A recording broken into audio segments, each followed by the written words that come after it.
Good morning. I'm Marcy Thompson, today's worship associate. Before our service begins, please pay attention to the brief announcements. Our next service will be Sunday, July 18th. Over the past year, our relationship with time has changed. We found ourselves with more of it. Not driving to and from, not going out, not traveling. We were suddenly faced with a glut of this valuable commodity. For many of us, this precipitated thought about our own time and a little more work than usual to manage it. Drawing upon the writings of Charles Darwin, Ralph Waldo Emerson, Wayne Dyer, Steve Jobs, and the Broadway musical Rent, this service explores ways of thinking about, engaging with, and living through time. How do we take our time to become better Unitarian Universalists? Dan Hermes will speak on this topic. For those of you with children, please check your emails about our tentative walk in the Fells event, time and given weather challenges. For more information about upcoming events, please visit our website to read our e-newsletter highlights or find highlights in your email. And now, let us open our hearts and minds to the spirit of worship.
and welcome to the Winchester Unitarian Society.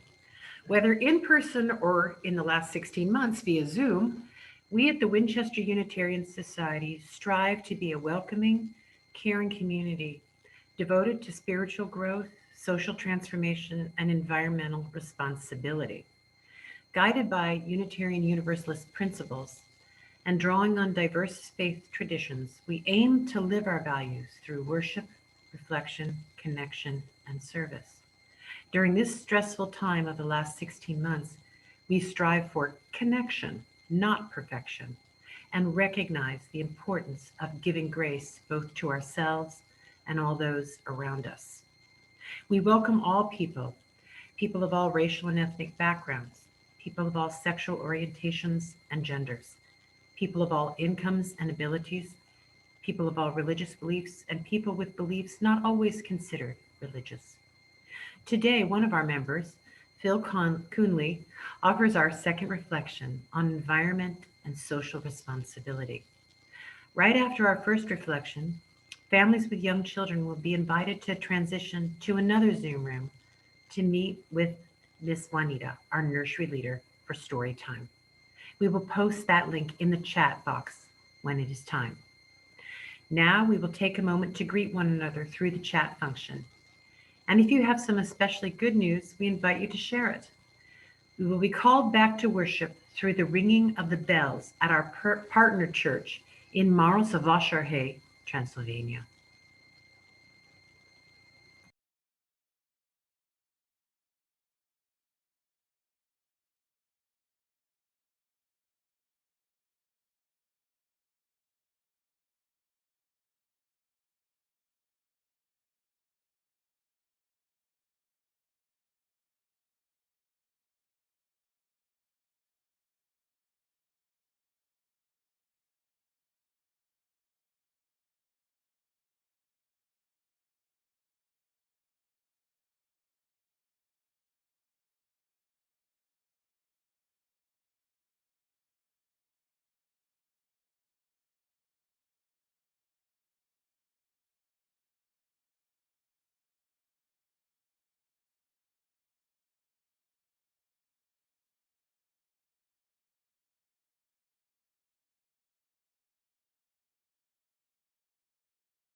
Now I will read the opening words, Shine by Mary Edis.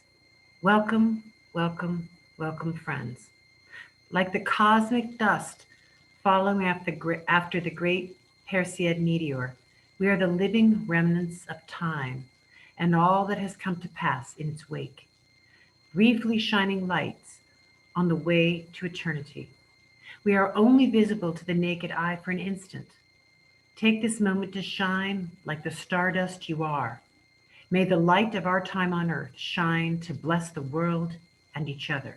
Shine, shine, shine. I now invite Marilyn Mullane to light our chalice. From the Select Board's Land Acknowledgement. As one step toward carrying out our equity and anti-racism initiative, I would like to acknowledge that we are holding this meeting on the ancestral homeland of the Massachusetts people, who lived here for thousands of years before European colonists began arriving about 1630. In the 1600s, the Massachusetts were led by Squanaka of Missatec, called the Squaw Sockham by the colonists, who led her people through epidemics, wars, and displacement. We acknowledge that Winchester exists within a region where lands were taken under unjust and violent circumstances, causing a forced relocation that continues to have harmful effects on Native communities. As part of the town of Winchester, we recognize our responsibility now to be good stewards of this land.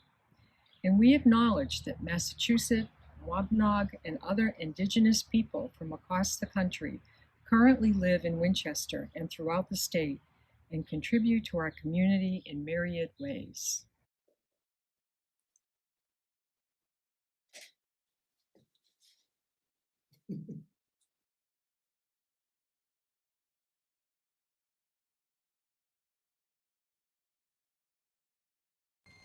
Please now join us in singing our first hymn, Wake Now, My Senses.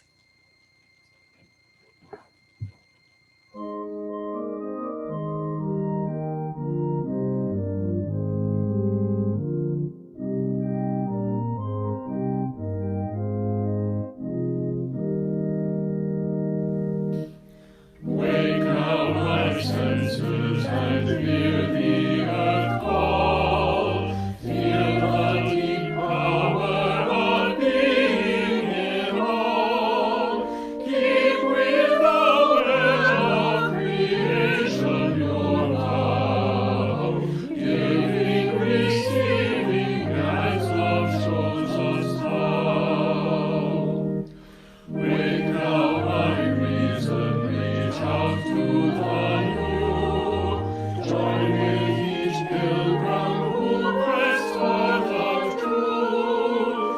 Honor the beauty and wisdom of time. Suffer thy limit and praise the sublime. Wake now, compassion, give heed to the cry. Voices of suffering fill the wide sky.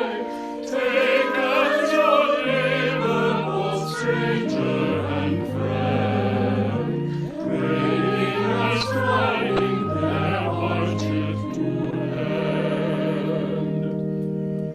Wake now, my conscience, with justice thy guide. Join with all people whose rights I deny. Take not for granted the privilege gives. God's love embraces the whole human race. Wake now, my vision of ministry clear. Brighten my pathway with radiance here. Mingle my calling with all who will share. Work toward a planet transformed by our web.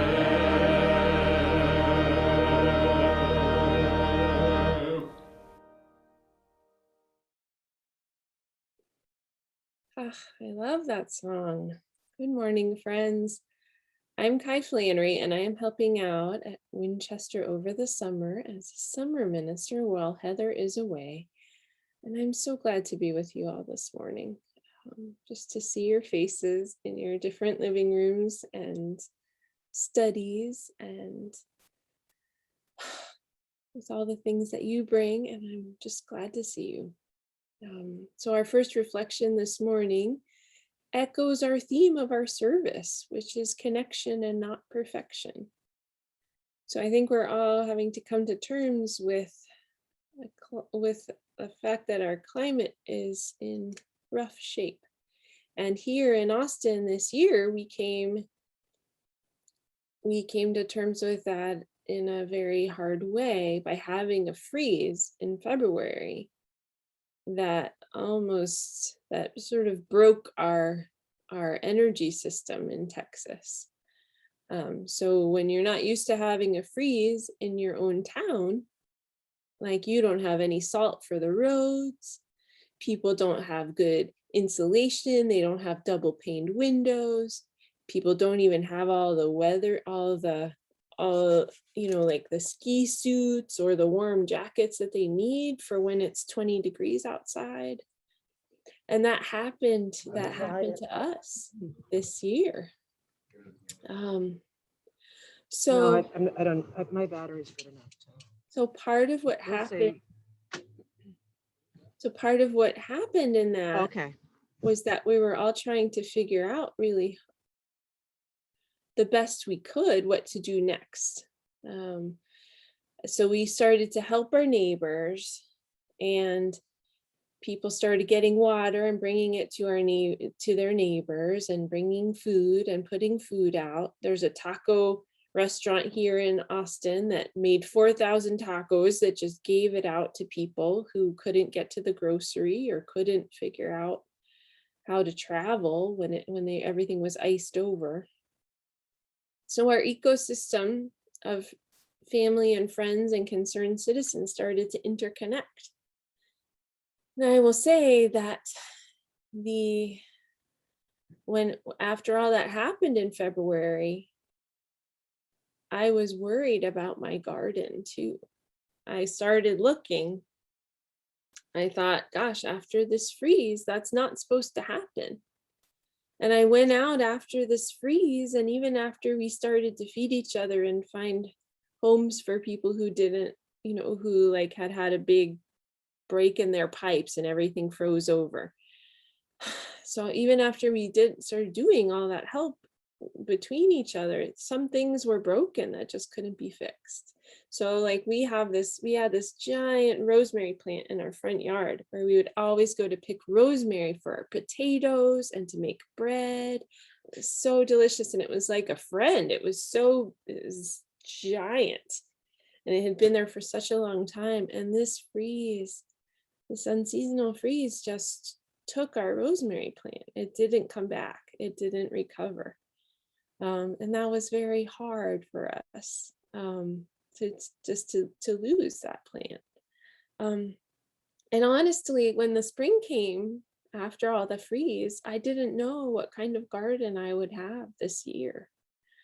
It was so cold that the flowers bloomed late. And when the caterpillars were ready to eat from the milkweed plants, the milkweeds got eaten, but they didn't have any flowers to feed the butterflies. So there have been a lot fewer butterflies this year in my yard. And I just wasn't feeling very hopeful. And I would say that as the spring and summer has started to progress, that's where I've started to notice connection and not perfection, right? That is where I've started to see that, like the sunflowers and mint, I ran out and got some, have gone wild. They are very hardy, and they like to spread. And there are these sunflowers that come up with multiple blooms here in Austin. Those started to spread, and that they flourished without me doing anything for them or to them. And even though they got freezed over, they flourished. And I will say too that the lantana did not do well. That's a butterfly bush. That's a bush that feeds the butterflies.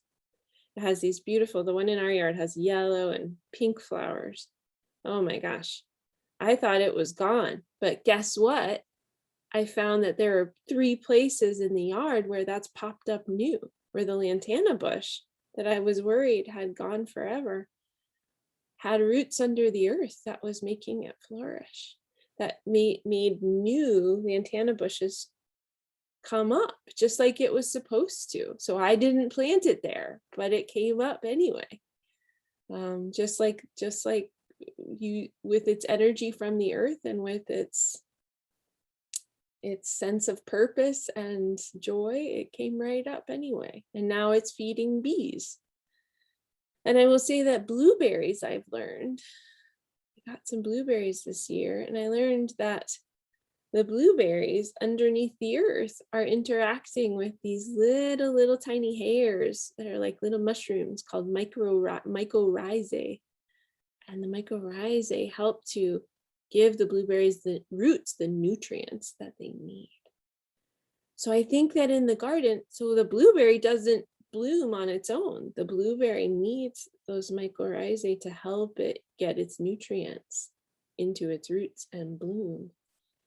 So I feel like this year has been a real lesson to me in terms of learning to be like the blueberries and accepting help to flourish, and also to be like the lantana and just pop up in unexpected places when when you're seems like the place where you were flourishing isn't available to you anymore, then have your roots underground, and then feed the pollinators.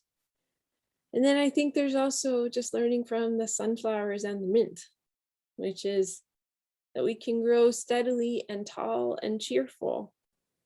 Even in really, really difficult circumstances, we can be alive and connected. So I do not have a perfect garden, but we are alive and we are connected. And that is what I was thinking about with relation to connection and not perfection this morning. So thank you. Thank you for being with me. And I would love to invite you, if you were a kid in the service, I would love to invite you into story time with Miss Juanita. I just put a link in the chat. And yeah, and we can sing you into your story time.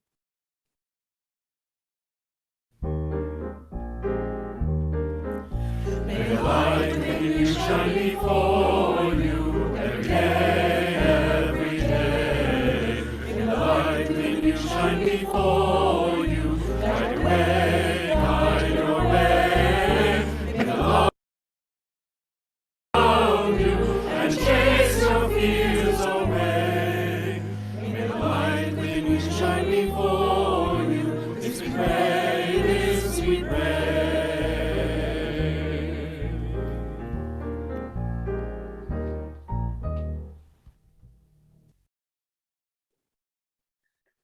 So we come to the time in our service where we can share with one another, with our community, what's on our hearts, the good and the bad, our joys and our sorrows.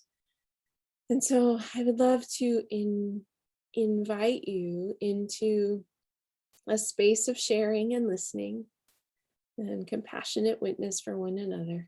If you have something you'd like to share, you can put your name in the chat. You can also wave at me over here, and I will do my best to unmute you quickly. But yeah, feel free to put your name in the chat or to give a little wave.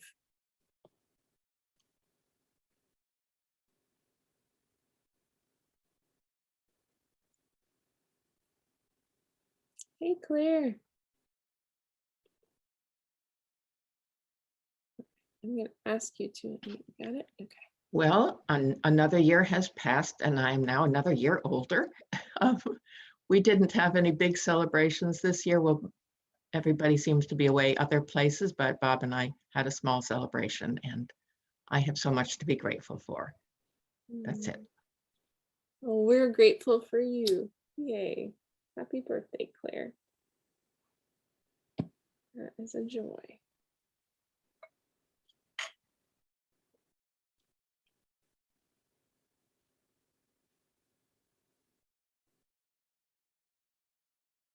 Yeah, Peter and Deb. Hi there. This is an appreciation and a joy for Raymond Donna. For I don't know how many years they've been collecting our kitchen waste and turning it into new soil for their garden. And I was thinking about that this morning, given that the topic is about the earth and that there are small good things that have been and are going on. And I'm so happy to be part of that. I didn't really know Raymond Donna back then. It was during a group eco team back however many years ago we did that. And we just happened to be in a team together. And it's been a joy and so grateful. Gratitude for composting, the art of taking waste and making it into something wonderful. Thank you. Thank you for being those folks and being community with us. And Raymond Donna, it looks like you have something to add. Yeah, okay. Yeah, please go ahead. So I will throw that thank you back to all the families who contribute their kitchen waste. Number one, our gardens are looking much, much happier with all that wonderful organic compost that we produce. And I have just some nice news. Joe Morgan is happily living at Benchmark Senior Living now in Woburn. And I've been going over regularly. She's getting stronger by the day, and she was able to stand the other day. I think she was up for about 3 minutes. So her legs are getting stronger, her arms are getting stronger, and most importantly, she just seems very happy there at Benchmark. So she's making new friends, and just, you know, a lot of people are visiting her. And thank you to all the people who have called her and written and, you know, just been there for her. It's really been a great community effort. Thank you, Donna. That's such good news. That's, yeah, being settled and connected, and yeah. Oh yeah, Mercy, please go ahead. And sorry, I'm gonna light that candle. I can unmute myself.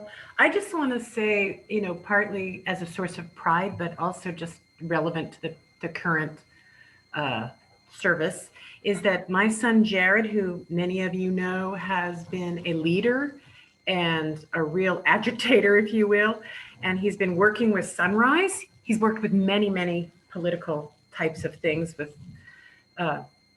many demonstrations and so on, but he's been very centrally involved in Sunrise, which is really focused on climate change and addressing issues of climate change.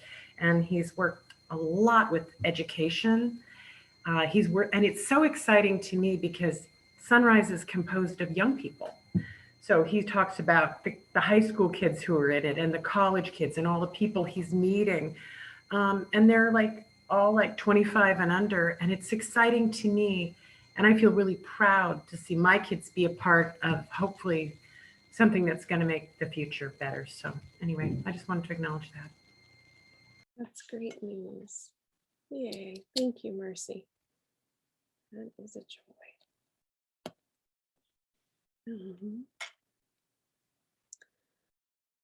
So Phil, did you have, oh yeah, Betsy, please go ahead.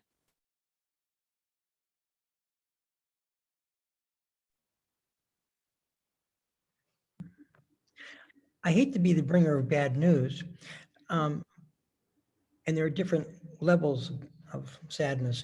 But anyway, I think Julie and Chuck have just lost their dog of many years. And for those of us who have dogs, we know what a huge hole that makes in one's life for a while. So that's Ollie was his name.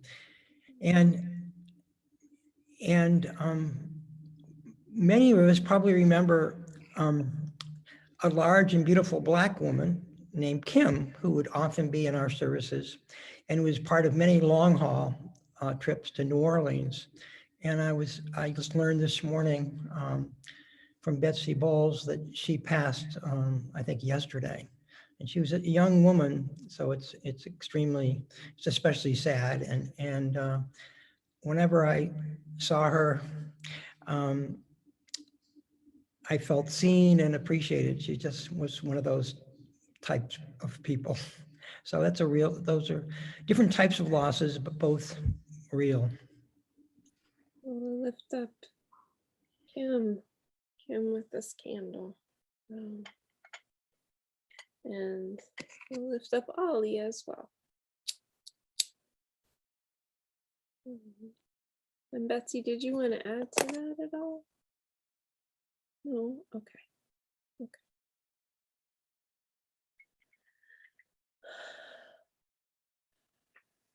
Yeah, that sounds like she's been an important figure in the congregation, and also really important to the long haul work.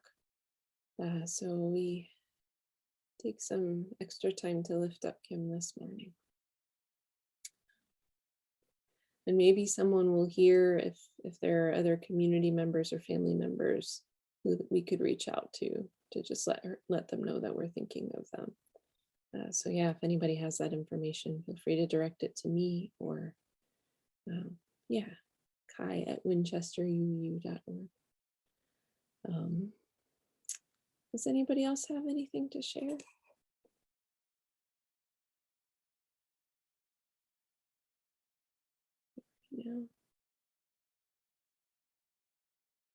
I will say, maybe I'll share a quick joy, which is that my brother and his wife were working on adopting. They live in Tampa. They were working on adopting for 7 years. So they've been married for 9 years and they've been working on adopting for 7 years. And they finally got a baby like 6 months ago, and he's turning 1 this weekend. And his name is James, like my brother.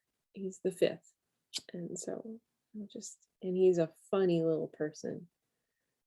Yeah, he's funny. He started to toddle. I'll light a candle for James. So I'll also light a candle. Here are all our candles.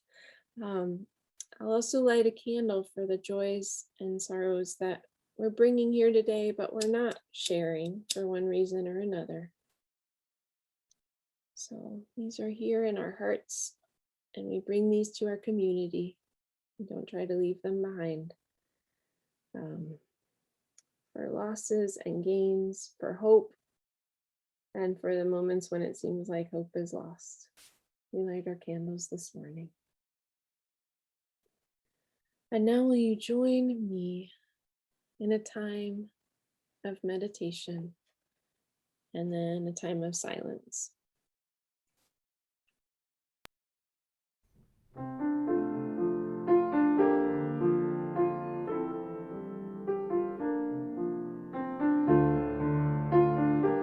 Well, let's sing a song. Then after we sing a song, we'll have some meditation and silence. Okay.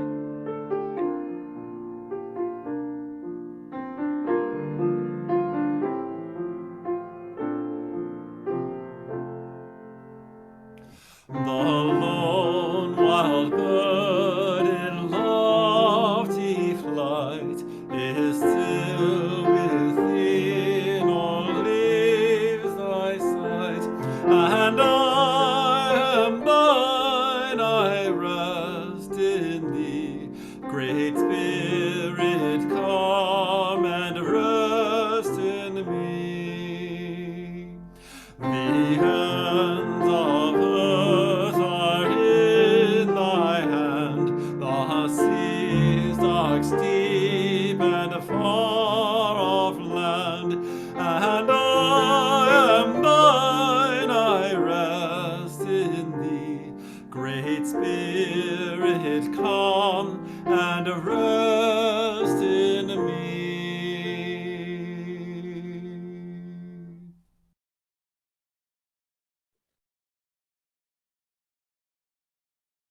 As our service is pointing to, let us take some time in silence to contemplate our interconnectedness.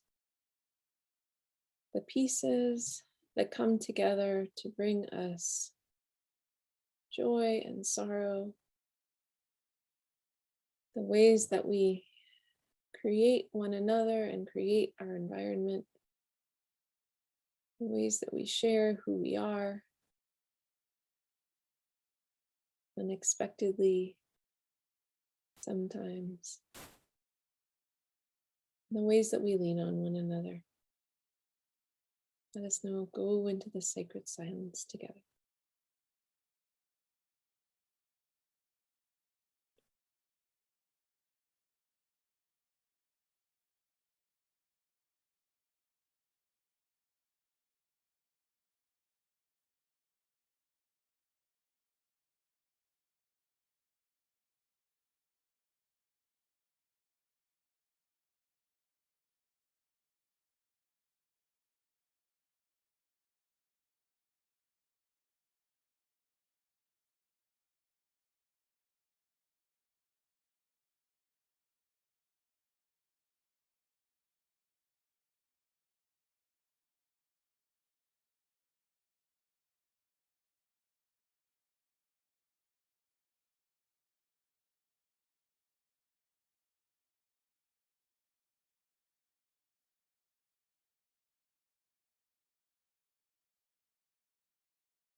Thank you, friends. Thank you for the ways, big and small, in which you affect your neighbors, your entire ecosystem, and in which your ecosystem is allowed to impact you, touch your life, to feed you, to challenge you.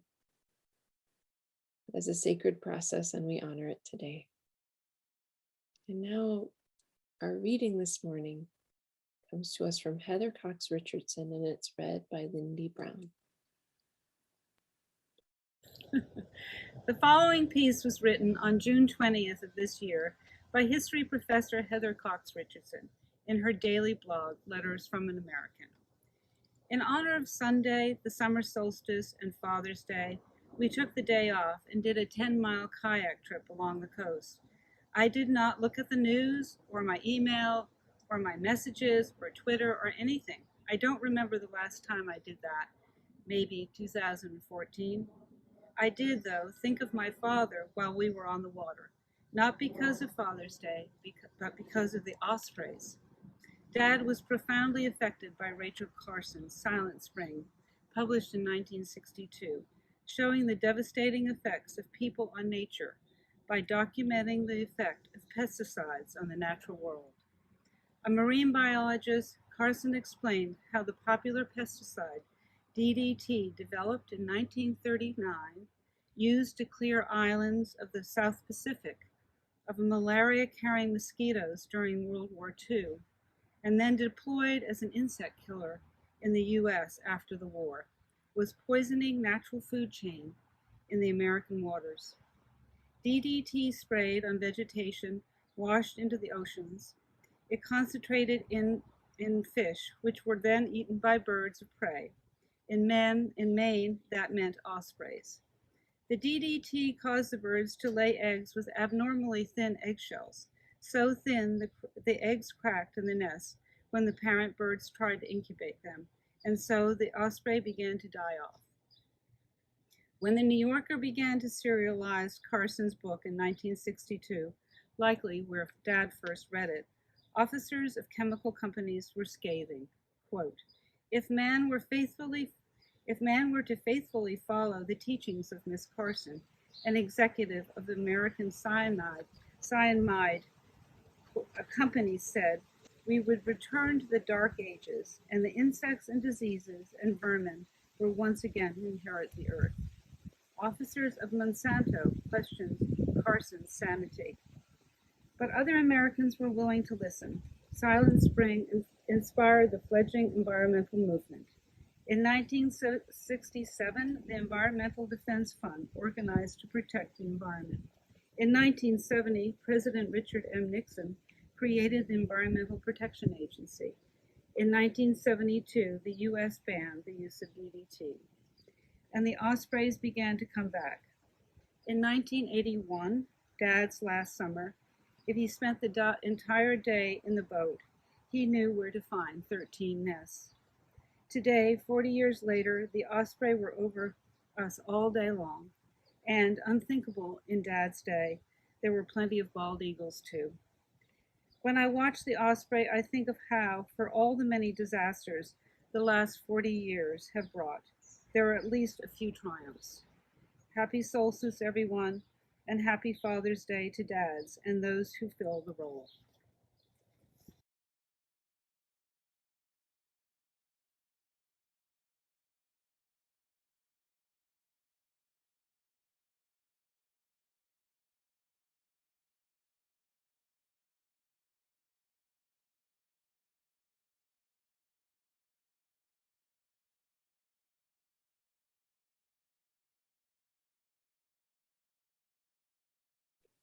Thank you. Good morning. My goal in signing on to this summer service was to strengthen resolve, my own and your resolve, to do more to slow the Earth's unprecedented rapid warming in a way that furthers both spiritual growth and social transformation. I believe the climate crisis should not be the only challenge we work on, and I will name 23 others. But the climate crisis is one I think every person alive must now make central in their efforts to improve or save the world. E.B. White's confession resonates with me. I arise in the morning torn between a desire to save the world and a desire to savor the world. This makes it hard to plan the day. But I think most will be more motivated and more effective at saving the world if we can spend some time truly savoring both man's and nature's creations. I was going to start with 8 hard and discouraging truths. 6 on the climate crisis and how it is already killing people, worse for the poor, politically problematic, and potentially disastrous to all Homo sapiens and many other species. The 7th truth, hard truth, noted that there are also 6 other threats to mankind's survival, including nuclear war, bioterrorism, and loss of biodiversity. The 8th truth is that gross injustices short of human extinction also cry out for attention. This truth item included environmental injustice, threats to democracy, and gross income inequality, plus 14 human characteristics that routinely elicit both subtle and brutal discrimination, i.e. race, gender, gender identity, ethnicity, religion, ideology, socioeconomic status, health, sexual orientation, age, military status, disability, country of origin, and immigration status. This list of 14 is from Winchester's Human Rights Statement, updated last year. Alas, reiterating just the first 6 truths about the climate crisis caused one activist family member to exclaim, "We're doomed." And if we feel doom, it's likely many will go to either a last hurrah or to a paralyzed by depression place, instead of one of even more constructive action. Luckily, when I asked congregants to share their environmental hopes or fears, I got pictures and thoughts from congregants who are climate crisis aware, but still forwarded visions of hope. Explicitly, in the one Sheila Puffer took of the grounds at the Church of the Transformation in Orleans, Mass. The picture Catherine Maffei shared is of an area where construction materials were dumped over many decades. She, her husband, Joe Randolph, and a few neighbors cleared the area of debris, cinder blocks, bricks, gravel, cement, metal scraps, etc., and invasive weeds, and now it is a coastal garden. She feels the work paid off and says, "Lately, it seems that there is more drive than ever to restore the health of our planet. I am hopeful that this trend will continue. As a global community, we have the tools, the ingenuity, and the economic power to do the work that we need to do." Susan McPhee says, with her lovely Maine coast sunrise photo, "Everything I do for sustainability and energy is all about trying to protect the climate, and therefore the planet for our children." Lindy's reading of Heather Cox Richardson's Father Day kayaking midst plentiful osprey and eagles must resonate for most of us around here, because we're personal witnesses to how, once engaged, man can restore nature beyond expectation. Within yards of our church, countless green night herons and other fish eaters now feast on bountiful airwife herring, again, because of decades of river cleaning and fish ladder work. So instead of 8 hard truths, I will present other evidence that our church is far from being a caravan of despair. In 2006, the UUA Statement of Conscience on the threat of global warming was unprecedented. I'm reading it. "Earth is our home. We are part of this world, and its destiny is our own. Life is on this planet will be gravely affected unless we embrace new practices, ethics, and values to guide our lives on a warming planet. As Unitarian Universalists, how can our faith inform our actions to remedy and mitigate global warming, climate change? We declare by this statement of conscience that we will not acquiesce to the ongoing degradation and destruction of life that human actions are leaving to our children and grandchildren. We as Unitarian Universalists are called to join with others to halt practices that fuel global warming, climate change, to instigate sustainable alternatives, and to mitigate the impending effects of global warming, climate change with just and ethical responses. As a people of faith, we commit to a renewed reverence for life and respect for the interdependent web of all existence. Many and perhaps all in our church still agree with this statement and have been acting accordingly. 6 examples come to mind. The first one, through congregational-led eco teams, as we just heard, about 70 of our households reduced their own carbon footprints by about 25% or more. Number 2, by the end of 2020, 30 households in our church, plus the church itself, switched to 100% local, renewably sourced electricity, thereby eliminating about 315 metric tons of CO2 pollution annually. For this, in the latest National Interfaith Cool Congregation Challenge, this church was runner-up in the category of community inspiration. 3, this year we had an environmental stewardship assessment from Mass Interfaith Light and Power. The cost of $895 was paid from the voluntarily funded Toward Zero Winchester Unitarian Society CO2 emissions account, initiated just last year. The new assessment compared our energy use and costs to a similar 2005 assessment, to our other Massachusetts churches now, and to best practices we could adopt going forward. The findings. Since 2005, the building committee, led by Chuck Hewen, replaced all lights, improved the heating system, added some indoor and outdoor storm windows, and managed ice dam heating cables. And the church decided to buy only 100% green electricity whenever more was needed than the solar collectors could produce. The result? Our carbon emissions in 2019 were down 60% since 2005. And this is with our big solar array system being credited with only our dollar savings, not the related CO2 savings that the world enjoy, since our system is still owned by the installer. They do that because they don't want to be double counting. They don't want 2 organizations getting the same credit for one solar system. Our energy costs are now at only 3.6% of our budget, a sixth of what some mass churches spend now. Moreover, if we follow the assessment's recommended actions, our church could achieve the state's new 2050 net zero carbon dioxide goal by 2035 or even sooner. If we did that, we could inspire other churches and maybe more businesses and homeowners to accelerate ending their CO2 pollution too. The fourth of these 6 examples is how current we've stayed on the church's recycling as local standards change. And we've shared updates with the congregants and participated in the TerraCycle model of returning packaging to the product's manufacturer. Number 5, the Green Sanctuary initiated and partnered in many community-wide environmental video and speaker events, most hosted at the church. And 6, we have greened our grounds with a meditation garden, vegetable garden, bicycle rack, side yard flowers galore, and a beautiful new front entry paved with some bricks that reflect our values, including today's centering thought from Rachel Carson. In nature, nothing exists alone.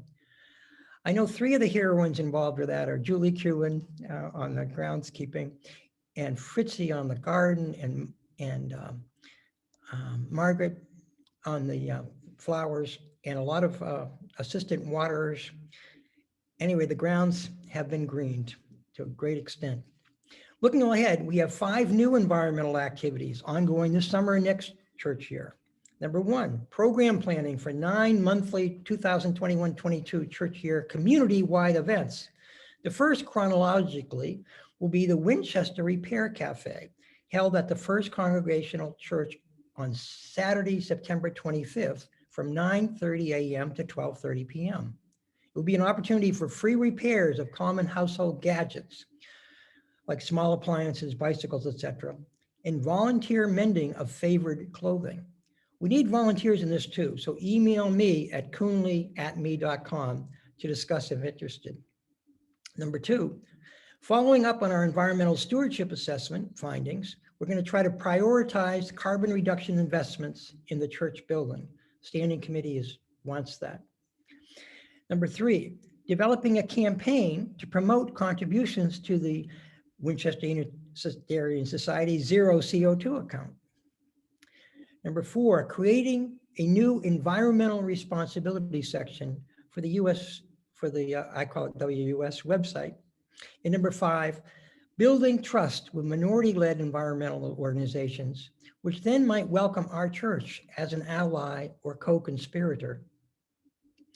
Number 6, RE starting its learning this fall with a web of life, and the first part of the web being about the nature that sustains us. Phew, quite a bit of church-generated past, present, and planned environmental action in sync with the UUA's 2006 call to action. Last fall, I heard Episcopal Reverend Dr. Leah Schade in a Shade, I think it is, SCHADE, via a Zoom meeting with Winchester's Church of Epiphany. She now, like most leaders of faith traditions around the world, find that global warming is a moral emergency. Thus, she told all present, church leadership should spend 25% of their time and resources on climate activism with measurable results. Wow, a quarter of the church's budget and leadership time? Well, our mission statement suggests we might agree with Reverend Shade. It reads, the Winchester Unitarian Society is a welcoming, caring community devoted to spiritual growth, social transformation, and environmental responsibility. Guided by the Unitarian Universalist principles and drawing on diverse faith traditions, we live our values through worship, reflection, connection, and service. The topic today, environmental responsibility, is thus one of our church's 3 mission goals, no more, nor less. This implies about a third of our church-related efforts should be devoted to environmental responsibility, a third to social transformation, and a third to spiritual growth, and that we should pursue each in a way that reflects we are a welcoming and caring community. Spiritual growth for UUs ties into all that brings one closer to alignment with the UU's 7 principles, as informed by diverse faith traditions. For me, and then my wife Marilyn, it was the 7 principles that brought us to UUism. Although I have to admit that she also liked my pledge that the UU's God was so civilized that she took the summer off, thus freeing UUs from any summer services. Anyway, but social transformation, these are the principles that guide us when it comes to spiritual growth. Social transformation promotes an agenda that envisions a world where no one is left behind, where human rights are respected, inequalities tackled head on, and all current societal structures that constrain people from living a self-determined life are transformed. Environmental responsibility means ensuring that our actions and lifestyles do not have a negative impact on the environment. I think the 3 goals can be synergistic, and I think more of us are discovering that. The past year, the Racial Justice Team has helped the Green Sanctuary Committee and the Spirituality and Nature Covenant Group be more concerned with partnering with minority neighborhood environmental activists. And the Social Action Committee and Racial Justice Team are realizing that minorities have an especially crucial stake in addressing the climate crisis in a way that slows warming, reduces air pollution, distributes infrastructure fairly, and creates good jobs in the process. No individual or group has the bandwidth to directly tackle all mankind's threats to survival, let alone all 14 human traits now subject to discrimination, plus the issues of income inequality, threats to democracy, and environmental injustice. But I urge everyone to consider the climate crisis as our #1 challenge now, and an opportunity for transformational progress on all fronts. Emergencies can be transformative, as after World War II was for Europe and Japan.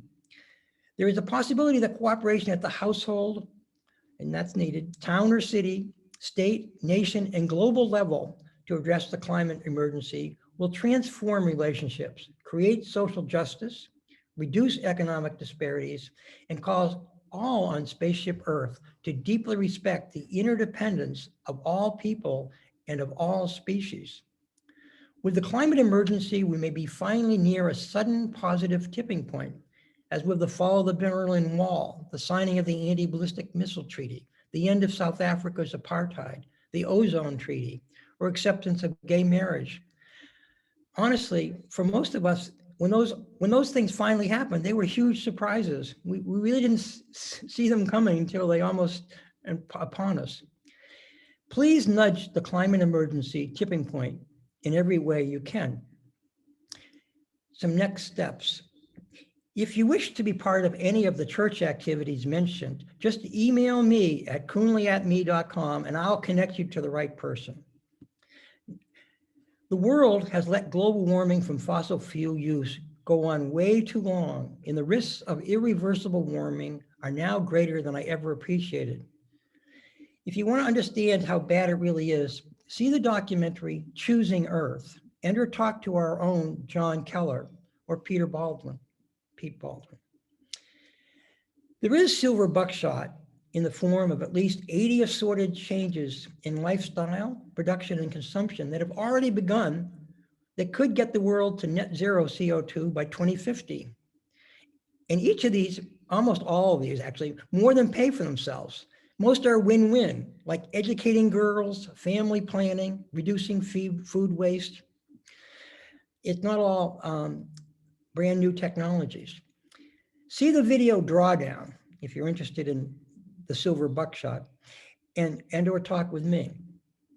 To marvel at how we are just beginning to understand the intelligence of creatures, see with kids too, the documentary My Octopus Teacher.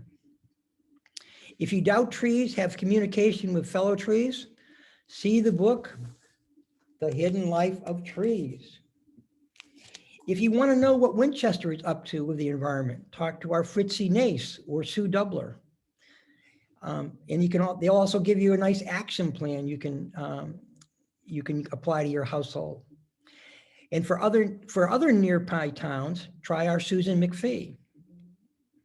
If you want to lobby state legislatures on important state environmental legislation, contact our Amy Hunter, who leads the 350 Metro North node. If you want to be in touch with state lobbying action on the whole gamut of environmental and social action and outreach, contact UU Mass Action and or our own Social Action and Outreach Committee. They can put you on a mailing list or two to help you stay informed of what's needed next. If you want to lobby for federal climate legislation, including a carbon tax where all revenue is returned to US households, then talk to John Keller. And if you have 7 rats under your back porch, as we did a few weeks ago, see the documentary, The Biggest Little Farm, to learn how you could easily let nature move them onward without use of any traps, exterminators, or poisons. Kids will love this film. As a first hymn put it, let's all work for a planet transformed by care. Thanks. By the way, in case you didn't have your pencil out, I'm going to repeat those little films. Choosing Earth, that'll give you some of the hard realities. Drawdown gives you a lot of promising opportunities. My Octopus Teacher, you won't believe what a creature can learn and apply in 1 year of life. A creature that isn't brought up even by parents. On the tree book, The Hidden Life of Trees, and the key names when it comes to local action are Fritzie Nace, Sue Dubler, and Susan McPhee. Amy Hunter when it comes to state lobbying. UU Mass Action when it comes to a more holistic approach to solving the problem of the climate crisis. and racism and the other injustices. And finally, John Keller, the federal climate legislation. He's part of the Citizens Climate Lobby, John Keller. And he's not the only member from our group, but he's really a leader now. And finally, the Biggest Little Farm. Thank you. Phil, I just want to read aloud some comments you have here. People are saying, and Fritzy says, thank you to Phil, especially for leading the Green Sanctuary initiated sustainability assessment by Interfaith Power and Light, and for years of supporting all the actions that you identified today in the reflection, from eco teams to environmental speaker series to film screenings and more. Thank you so much for your dedication and your cheerful, hardworking leadership. And Catherine says, thank you, Phil, for a wonderful presentation. Adding to your impressive list, our WIS trust investments have been managed with environmental, social, and governance ESG criteria for over 10 years. And Amy says, thank you, Phil, you're an inspiration to us all. So we'll get to talk with you more after the service. Does that sound good? Thanks, Phil. On that note, we have now come to the point in our service where we are invited to make an offering to support this self-supporting church and its many ministries, including those dedicated to the environment. During these trying times, may we all be more appreciative of our many blessings. To those who have been given much, much can be expected. We've all been impacted by the COVID health crisis in different ways. May those of us who are still able continue to share our blessings, both personal and financial, with those in greater need. In this way, this offering is a spiritual practice, a collective affirmation of our shared values and commitment to the mission of this liberal religious congregation. Here are the different ways you can donate to the Winchester Unitarian Society. And here they are. You may donate through giving online through our website, the smart app Give Plus, through PayPal, which is you can see listed on the screen, or by emailing a check to the Winchester Unitarian Society, 478 Main Street, Winchester, Massachusetts, 01890. Please write or type the date of your offering in the memo line or comment field. Note that contributing soon in lieu of one lump sum for a period of time is easier to process and empowers us to send our collective gift to others as soon as possible. Our practice is to invite first-time worship attendees to be our guests. In lieu of contributions, please complete the virtual visitor card posted in the chat. Well, it's right here on the screen, so we can stay connected beyond this Sunday. The offering will now be generously given and gratefully received.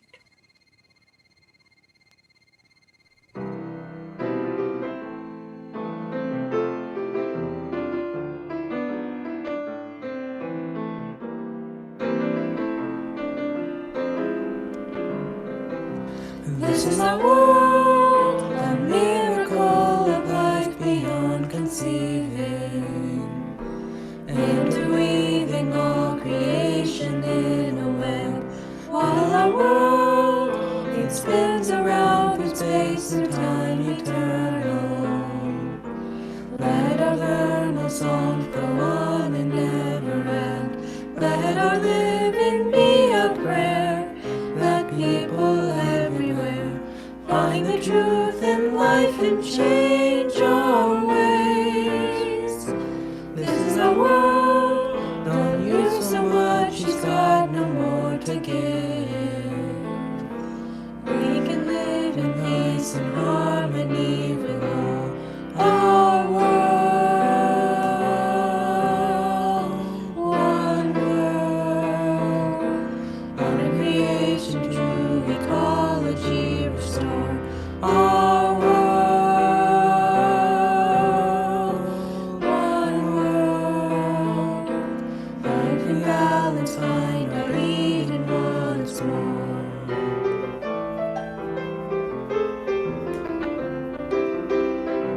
In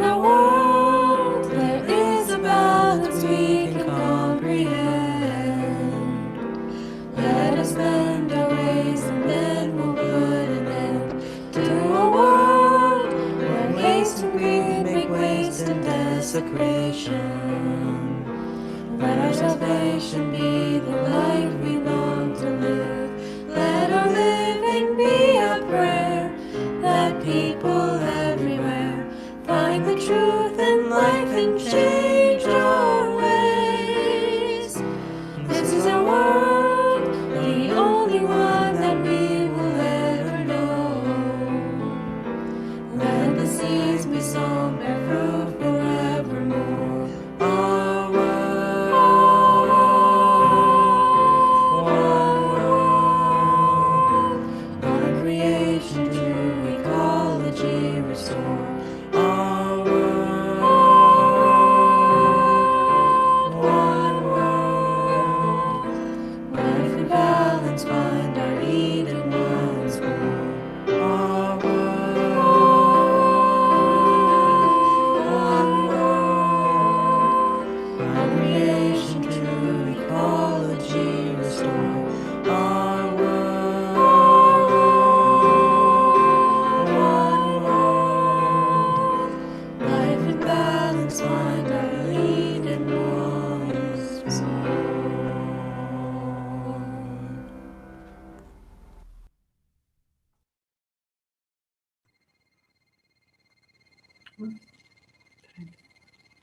Those who wish to do so are invited to join in reading together the community affirmation.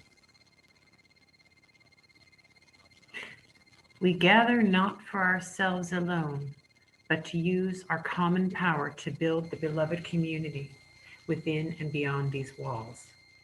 We create and reaffirm this covenant this day to make justice flourish, to practice compassion amidst difference, and to embody transformative love. Let us now join in singing our closing hymn, Blue Boat Home.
Such a good note, such a good song, such an important message today.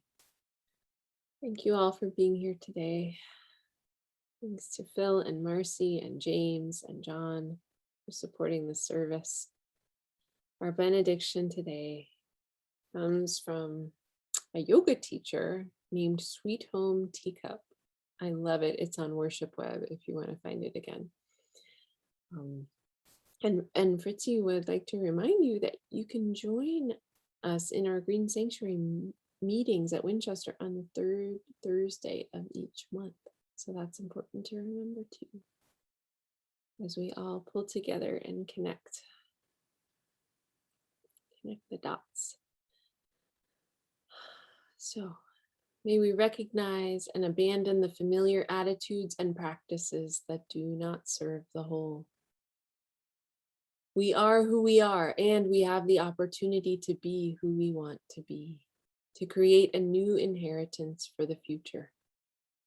May our thoughts, words, and actions in our daily lives assist in dismantling paradigms of oppression and suffering. May we give thanks for our individual place in time and space, and to our families and our relationships that touch and change us. May we give thanks to the wise teachers who help us to remember how to be and the chance to make it so. Underneath and within these stories and histories is our humanity. Being human means we are of this earth. We are these waters. We are this fire. We are this atmosphere. We are the sun and the moon and the stars. We are all that we see. And the wisdom is revealed by looking at the relationships in between. May it be so. Amen.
Please join us in the reading together the words for extinguishing the chalice. We extinguish this flame, but not the light of truth, the warmth of community, or the fire of commitment. These we carry in our hearts until we are together again. This service has ended, but our life of service continues. As we acknowledge those who made today's service possible, let us continue our conversation in the chat.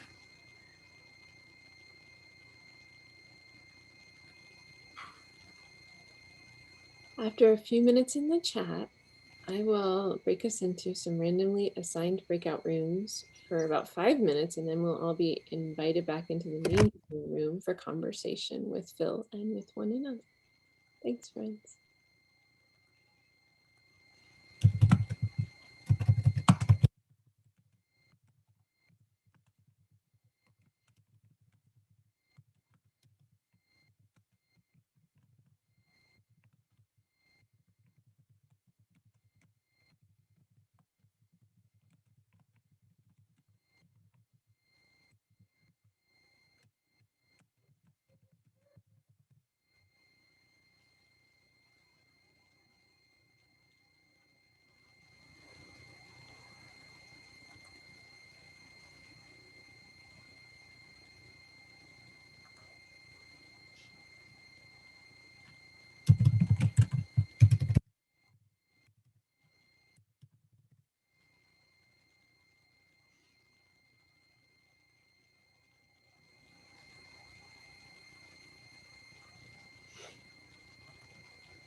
All right, friends, opening up for breakout rooms.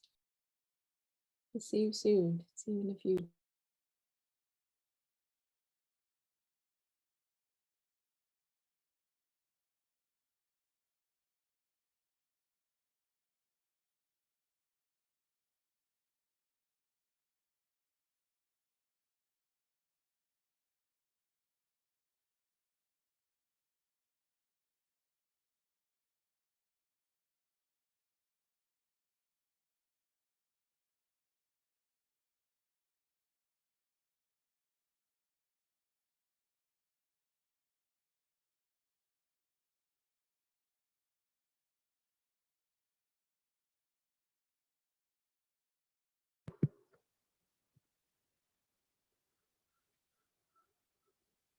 Can you hear me?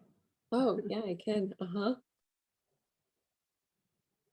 Are you wanting to join a breakout room, or are you comfortable staying in the main room?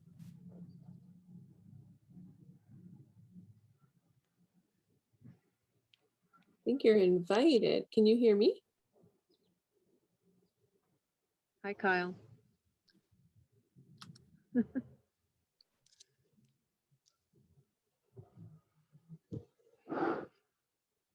Oh, Oh, I can't hear you.